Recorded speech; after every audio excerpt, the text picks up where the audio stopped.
Hello students, आज हम class 9 की साइंस की वर्कशीट नंबर 24 कर रहे हैं। यह 3 सितंबर के लिए आई है। इसमें हमें जीवन की मौलिक इकाई चैप्टर 5 के टॉपिक्स माइटोकॉन्ड्रिया और राजधानियाँ पढ़ने हैं। चलिए बच्चों, शुरू करते हैं।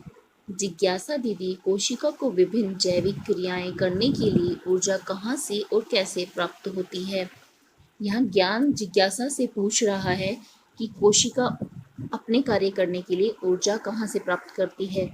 जिज्ञासा ज्ञान को समझाती है। ज्ञान, यह काम भी एक कोशिका अंगक द्वारा होता है जिसे माइटोकॉन्ड्रिया कहते हैं। एक कोशिका में सभी रासायनिक क्रियाओं को करने के लिए आवश्यक ऊर्जा एटीपी एडिनोसाइन ट्राइफॉस्फेट के रूप में माइटोकॉन्ड्रिया द्वारा प्राप्त होती है। माइटोकॉन्ड्रिया एटीपी का उत्पादन कर कोशिका को ऊर्जा प्रदान करता है, इसीलिए इसे कोशिका का ऊर्जा संयंत्र, बिजली घर या पावर हाउस भी कहते हैं। एटीपी का निर्माण माइटोकॉन्ड्रिया में श्वसन अभिक्रिया द्वारा होता है और एटीपी में संचित ऊर्जा ही कोशिका की ऊर्जा होती है। माइटोकॉन्ड्रिया की बाहरी झिल्ली छिद्रित तथा भीतरी झिल्ली वलित होती है।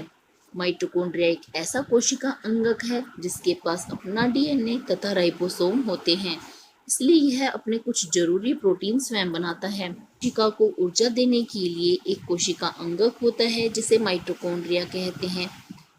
यहाँ पर एक कोशिका का चित्र बना लेते हैं। ये सेंटर में ये केंद्रक है और इसके अंदर ये इस प्रकार से संरचना वाला अंग, इसे माइटोकॉन्ड्रिया कहते हैं।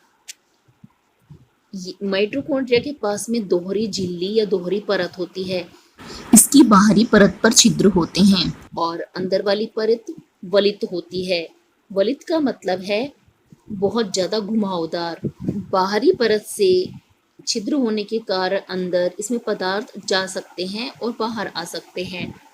जब कोशिका श्वसन करती है तो ऑक्सीजन बाहर से प्राप्त करके इसे माइटोकॉन्ड्रिया में भेज देती है। इसी प्रकार कोशिका में पहुंचा हुआ भोजन भी माइटोकॉन्ड्रिया में पहुंच जाता है। माइटोकॉन्ड्रिया के अंदर भोजन और ऑक्सीजन दोनों मिलकर ऊर्जा उत्पादन करते हैं। इसे हम भोजन का ऑक्सीकरण कहते हैं और यह ऊर्जा एटीपी के रूप में संचित हो जाती है। क्योंकि माइटोकॉन्ड्रिया में एटीपी के रूप में ऊर्जा बनी, माइटोकॉन्ड्रिया को इसीलिए पावर हाउस, बिजली घर या संयंत्र कहते हैं। यह ऊर्जा एटीपी पूरी कोशिका में जहां भी आवश्यकता होगी वहां पर भेजी जाएगी। इस प्रकार कोशिका अपनी ऊर्जा की आवश्यकताओं को पूरा करता है।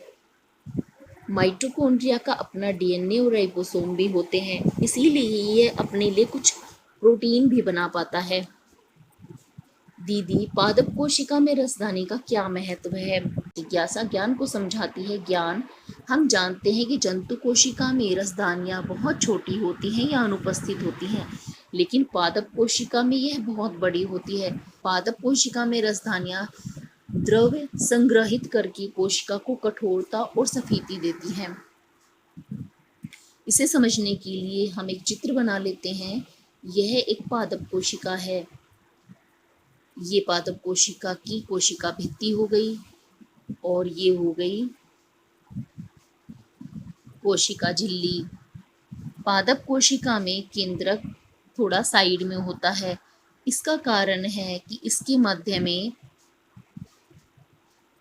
राजधानी होती है। यह राजधानी अपने अंदर कुछ पदार्थों को रखती है और उसकी वजह से यह फूल जाती है। इसके कारण कोशिका बड़ी, फूली हुई और कठोर रहती है और इससे इसमें मजबूती आ जाती है। इस प्रकार यह सफेदी प्रदान करती है।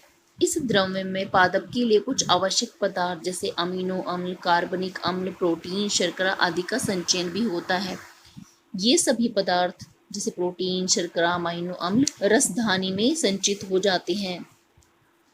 रसधानी की झिल्ली को टोनोप्लास्ट कहा जाता है। यह रसधानी के द्रव्य को कोशिका द्रव्य से अलग रखती है। इसी के कारण कोशिका में उपस्थित द्रव्य और रसधानी में उपस्थित द्रव्य में अंतर रह पाता है। यह इस द्रव को बाहर नहीं आने देती। एक कोशिक जीवों में यह अपशिष्ट पदार्थों तथा अतिरिक्त जल को बाहर निकालने में महत्वपूर्ण भूमिका निभाती है। जिन जीवों में एक ही कोशिका होती है, उनके शरीर से जब अपशिष्ट बाहर निकलता है तो वह अपशिष्ट इस रसधानी में संचित हो जाता है और कोशिका की झिल्ली से जाके चिपक जाता है, जिससे कि इसमें संचित सभी अपशिष्ट पदार्थ बाहर भेज दिए जाते हैं।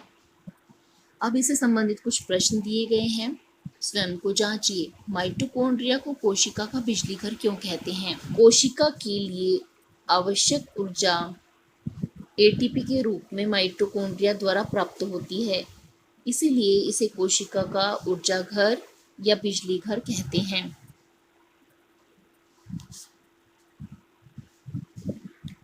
कोशिका का कोई एक कार्य बताइए जिसके लिए ऊर्जा की उसे आवश्यकता होती है। कोशिका को विभाजन के लिए ऊर्जा की आवश्यकता होती है। यह अपने टूट फूट को भी ठीक करती है, उसके लिए भी इसे ऊर्जा की आवश्यकता होती है। इन रसदानी किस कोशिका का महत्वपूर्ण अंग है? रसदानी की झिल्ली का नाम बताइए। रसदानी पादप कोशिका का एक महत्वपूर्ण अंग है, क्योंकि जंतु कोशिका में अगर रसदानी नहीं होती तो भी कोई प्रॉब्लम नहीं होती। रसदानी की झिल्ली को टोनोप्लास्ट बोलते हैं। एटीपी का पूरा नाम लिखिए। एटीपी का पूरा नाम होता है एडिनोसाइन ट्राइफॉस्फेट। पादप के लिए आवश्यक रसदानी में उपस्थित कोई 3 पदार्थों के नाम लिखिए।